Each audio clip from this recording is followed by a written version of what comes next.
giật đi uống chút nước thở uống chút nước mỏi uống chút nước uống một chút cồn mà tiệt giật đi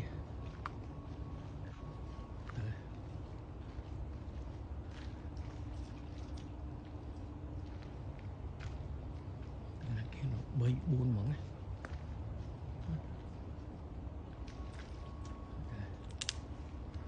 in a park xuống đây đi tôi kêu khám khám thằng ngay vậy tạm thân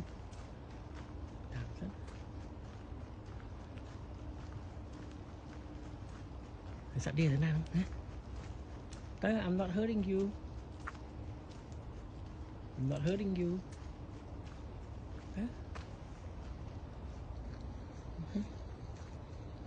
Buôn more exercise một đà hạt pran khởi điểm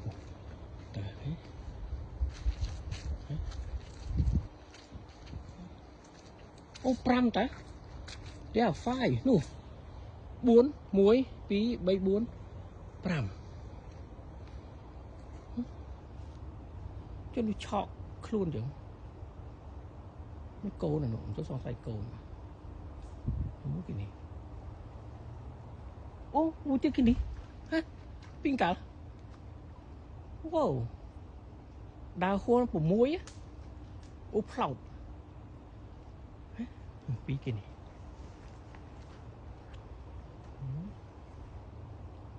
nó chua làm xứng nghiêm cho nó ba đấy một đời cái kia chua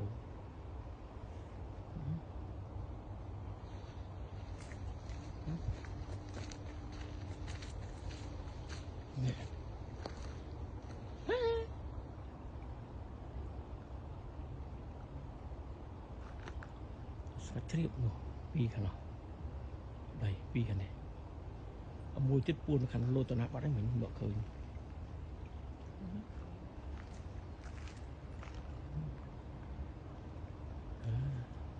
Listen peaceful tới nó nụ bay hả nó pi khăn đây